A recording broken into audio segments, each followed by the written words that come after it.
Now this is super exciting because it is all electric, and like Sean says, it really is going to be one of those things that we'll start to see more and more of, but to see the first one is pretty amazing. Someone doesn't agree with me. Why don't you agree?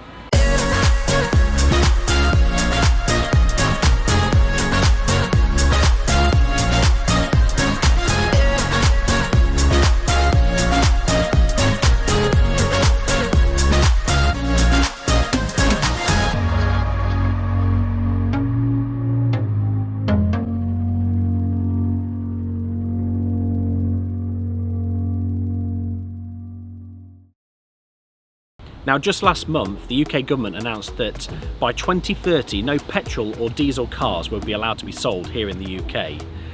Now, that has posed a big problem for a lot of people, especially the campervan and motorhome industry. Up until very recently, there's been no campervans or motorhomes that have been purely electric. The odd one or two prototype, maybe, but no production vehicle that you can legitimately go and buy until now. So we've arrived here at Sussex Campervans to check out their all-electric campervan. Let's go and have a look.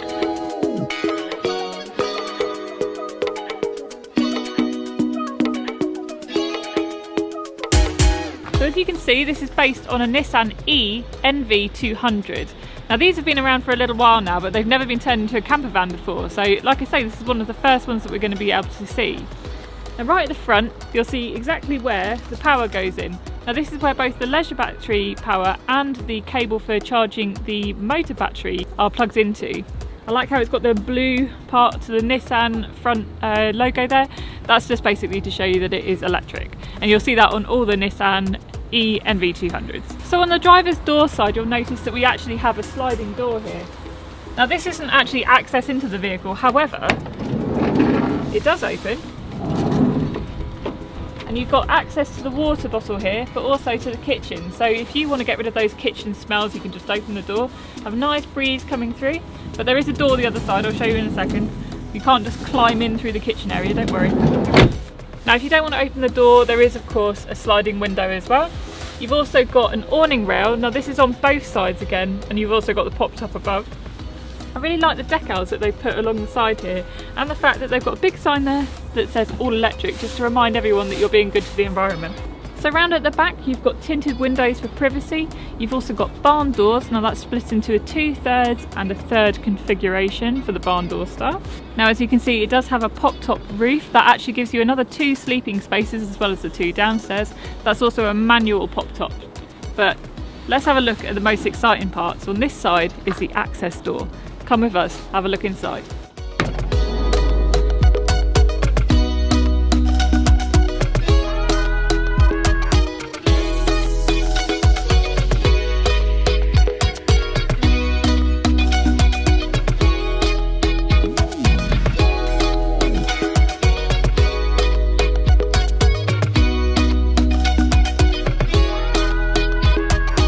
So as I said earlier, this is based on the Nissan ENV200 van.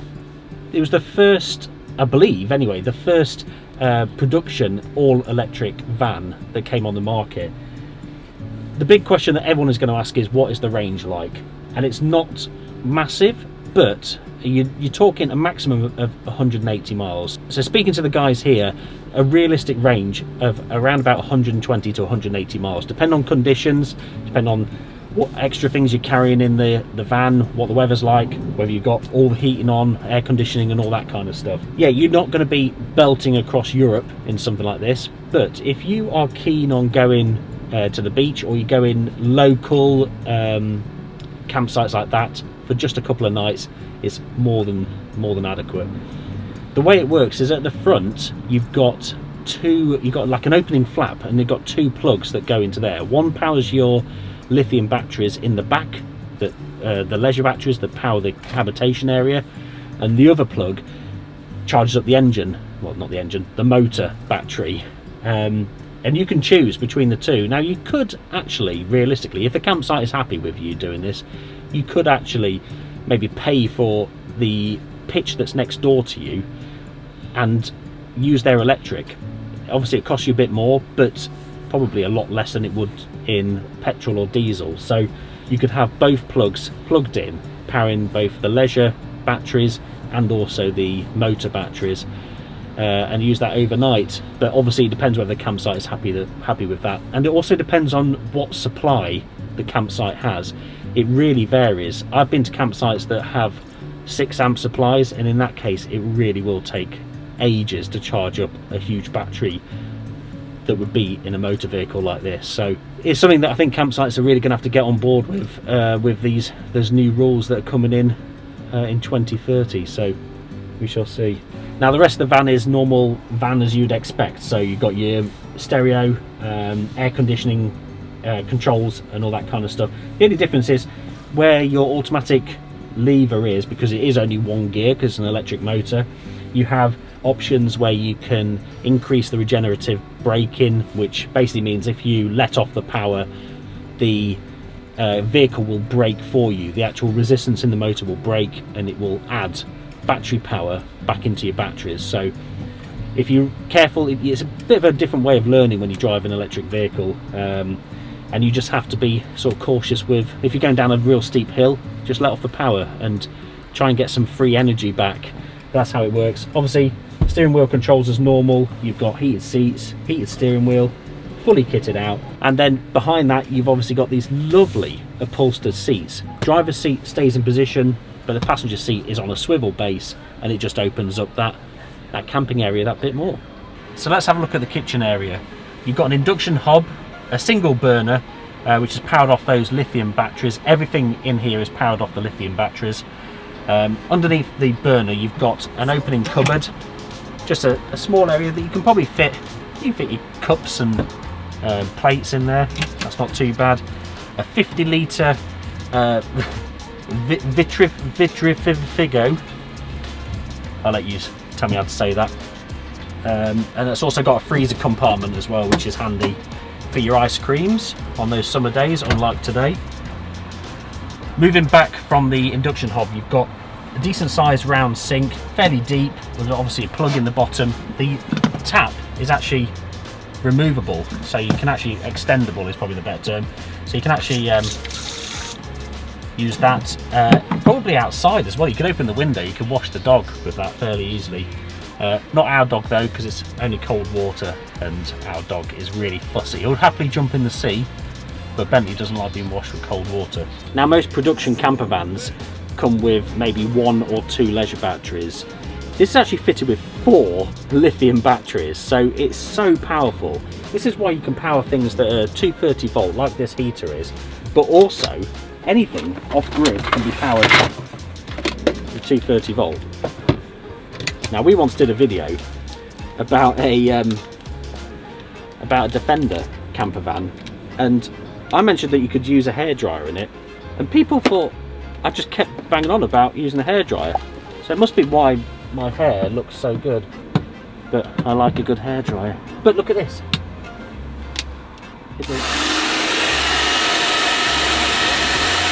There you have it. You can use anything. It's quite a comprehensive control panel in here. You've got your main isolators, which look like you're actually sort of powering a bomb on a fighter jet. They're pretty cool. I like them. Yeah, you've got a gauge to show you how much voltage you got in your batteries. These ones here turn off your lights. Got all sorts in there. So 4 different switches there for your lights. You've got a power for your fridge, your water pump, and then you can switch between your vehicle battery or your leisure battery as well, which yeah, is nice and straightforward on that. But it's good having everything here. You've got a couple of 12 volt, sorry, you've got a 12 volt socket, and then you've got a couple of USBs in here, and then circuit breakers along the bottom, so you can easily check if there's a fault on the system, which is really handy actually. And then underneath that you have another large cupboard, which also houses your water bottle for your water supply. So really easy, when you run out you can just take that out to the tap, fill it up. You don't need to take the whole van with you like you do in our California. That is one downside to having onboard tanks. So it's convenient obviously, but not when you run out of water and you've got it all set up with an awning and things like that. The kitchen worktop is on a split level. On here you've got a small electric heater. This is the primary method of heating the van. As we say, everything is electric, so there's no diesel heater, there's no gas heater, it's just plug-in electric heater.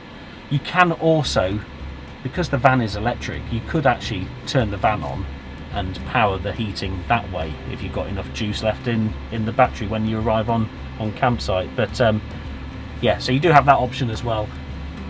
Underneath this worktop you've got a split cupboard which is neatly cut in the same way as the bed is, so you can open this one easily, this side easily, when you are when the bed is made up into a chair. But if the bed is in bed form, you can then open the other side as well. But it's one cupboard, it just gives you more access when the bed is actually turned into a bed. You've got a 2-gang socket on there as well, so 2 3-pin plugs. You can put anything 230 volt in here. I love this kitchen, it looks great. It's good. The wooden worktop looks lovely. I want this at home, it's lovely. Now there's plenty of windows in this van, and all the windows have got these decent blackout curtains on them as well, so you can easily slide them across, pop them shut, and get plenty of privacy. When the rear bench is in seat mode, it's plenty big enough. You can easily seat 2 people here. You've got obviously 3-point seat belts, and then just to the left of that you've got a couple of sockets. You've got again another 12-volt socket, another couple of USBs, and then underneath that you've got 2 3-pin plugs as well. So yeah, plenty of sockets in here, and again with the ability to power anything that's 230 volt whilst off grid, it's really easy to plug all your devices in. So let's have a look at making this bed up. It's pretty simple actually. Down here I believe is he says it's simple, there, that lever.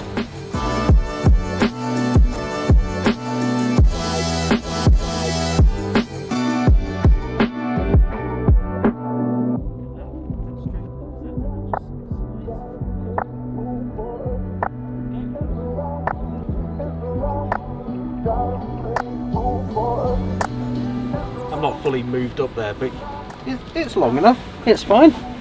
It's fairly narrow, but it's not as narrow as I thought it was going to be in a van this size. I thought it would just be strictly one adult down here, but it's not. It's not far off the width of our California, I don't think. Yeah, it's alright. You do have the problem of your feet hanging off the end though. Yeah, but if I'm actually, that's more how I would be. I just don't want to get my feet on the actual stuff. Oh, that's pretty good. Yeah, I don't think that's bad.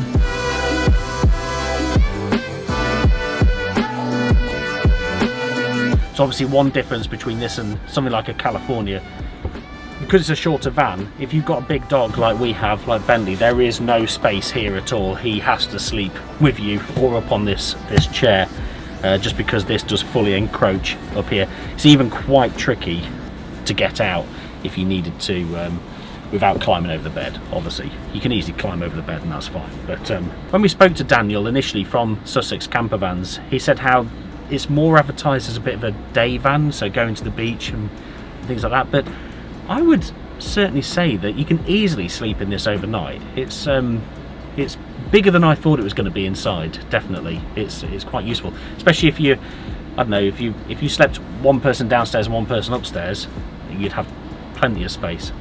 So yeah, it's cool. Now the pop top in this camper is also a bed. You get these sort of extra panels that you can just flip over, and it's obviously not as comfortable as the bed down below, but it is another bed, and it's actually over 6 foot long, so maybe a couple of kids could sleep up here, one adult, or if you really like each other, you could sleep 2 adults up here. But yeah, ideally one adult I think, or a couple of kids, but because it's not the widest. But it's lovely and dark. You've got a nice big LED, dimmable LED light, so you can actually dim that right down. Lovely and cozy, and obviously you can turn it off as well. And obviously, as you can see, it's got plenty of head height in here as well. Let's have a look inside the barn doors. So again, you've got blinds on either side, curtains on either side, should I say. No, that's not true. You've only got curtains on that side. There's no window there. But anyway, let's have a look at the bed. So this is the back portion of the bed. You've got storage under here. You've got, this is the base for the table, and then you've also got the leg that slots on here. Now the beauty of this setup is you can use it inside and outside. So you've got this portion, and then the actual table itself slides underneath here. There we go, and that obviously slots on top of there and forms your table. In this huge cupboard down here, you've got some more storage on the top there, but then you've also got, most of it's taken up by the battery charger and the inverter. So that's what converts the power from the batteries into 230 volt usable power inside, and also modulates the actual charging of the batteries as well. I don't know if we mentioned earlier, but the actual 4 lithium batteries that are used for the leisure batteries are actually 105 amp hours each, so huge amount of power, especially in a vehicle this size. That's unheard of, so that's cool. So this is our first time here at Sussex Campervans, and we've been really impressed. That ENV200 all-electric campervan is something really new. It's got to be the first. I've not seen any other campervan, not a production campervan anyway, that's all electric. So something really different. If you're interested in it, head over to the website that's linked below and check it out. They've got a really cool sort of spec suite where you can go upstairs and order your van.